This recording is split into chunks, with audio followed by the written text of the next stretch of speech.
What's up everyone, welcome to Tears Avenue. My name is Darren. I hope you guys are having a great week so far. It's only Tuesday, hang in there. Tomorrow's hump day, so we're halfway there. Alright, so today we're going to be talking about this rumor because Andy Serkis, the one that everyone expected to be somewhat involved with Matt Reeves' Batman movie, is rumored to be in the Batman movie. And this is coming from Batman on Film, which is a Batman blog website, and he usually reports a lot of DC, aka Batman stuff, hence the name. And he is saying that he has a reliable, unconfirmed source that Andy Serkis is indeed involved with the Batman, and he doesn't know quite what the role is, and he's telling everyone to just, you know, look at this as a rumor for now. And for everyone that doesn't know, Andy Serkis and Matt Reeves have previously worked together on Planet of the Apes.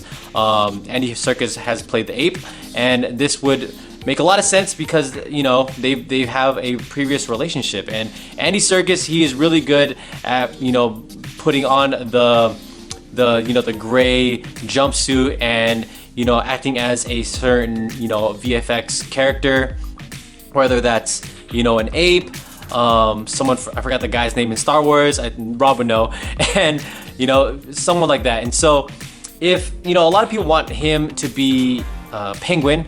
I think Rob, he made a video about this a couple weeks ago. I think it was one of our reading the comments video, and I think one of you guys said that you wanted him, Andy Serkis, to play as the Penguin, and because there's a fan art out there. And plus we know the potential 6 villains that could be in this movie, which is Catwoman, Penguin, the Riddler, Firefly, Two-Face, and the Mad Hatter. So those are the 6 rumored villains, and, you know, Andy Serkis could play one of those, you know, besides Catwoman. But for me, I think a villain that I really want to see on screen, and I think Andy Serkis would be amazing at it, would be Clayface. Clayface would be perfect for him.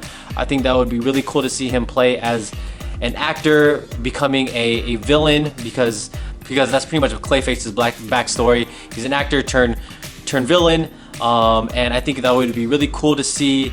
You know, I could already imagine him playing this villainous character.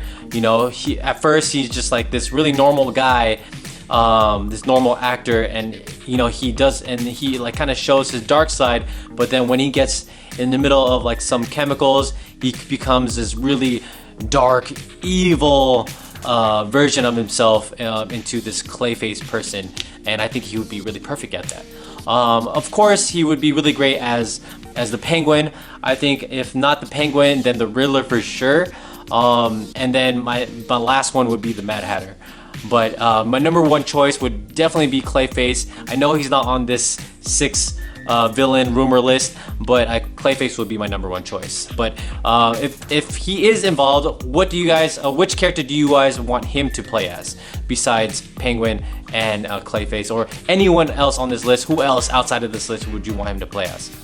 Alright, so this next topic that I want to talk about is Avengers Endgame, because they're going to be re-releasing it this weekend, and they're going to be re-releasing it with extra footage, and it seems like they're going to be adding 6 minutes to the re-release. And I'm not sure if it's only for this weekend, or maybe it's just for this, it's starting this weekend and then up till a certain amount of days, but it seems like Marvel's building it up for just this weekend. And we now have reports on what the extra footage could potentially be, and this is coming from a website called MCU Cosmic. I'm not quite sure how reliable this website is, but let's just read what they said. So they're reporting that the Avengers Endgame re-release will involve a Hulk deleted scene, a Stan Lee tribute, and a Spider-Man Far From Home sneak peek during the end credits.